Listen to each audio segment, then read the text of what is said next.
يا أهلا يا ولاد يا حلوين. أنا جدكم حكيم، وجيت لكم النهاردة بحكاية جديدة فيها حكمة هتخلي قلوبكم منورة. يلا اقعدوا حواليا واسمعوا الحكاية معايا. كان يا مكان في أعالي الجبال كان في تنين صغير اسمه رومو. رومو كان مختلف عن باقي التنانين. كان صوته عالي وناره قوية، لكنه طيب من جواه. بس كان عنده مشكلة صغيرة، لما يغلط عمره ما بيقول آسف. كان دايما يقول أنا تنين.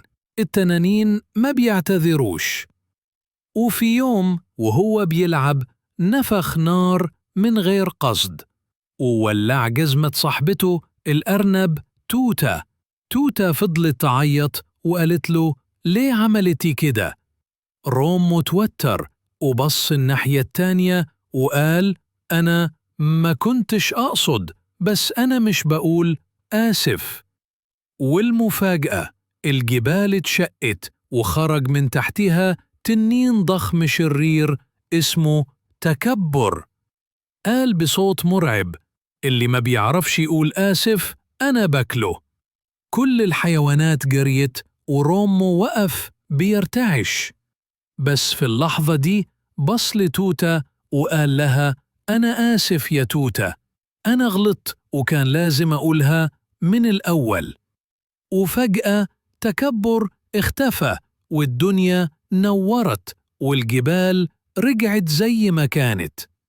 الكل سقف لرومو، والملكة قالت اللي يقدر يقول آسف أقوى من 1000 تنين.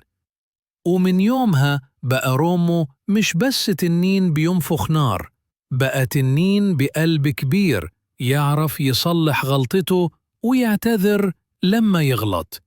يا ولاد، آسف مش كلمة صغيرة، دي باب بيرجع بيه الحب والاحترام. ولو غلطتوا ما تخافوش تقولوا آسف، لأن دي شجاعة بجد.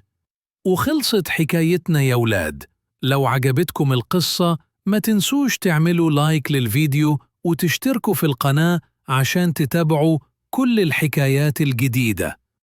أنا جدكم حكيم وبحبكم كلكم من قلبي.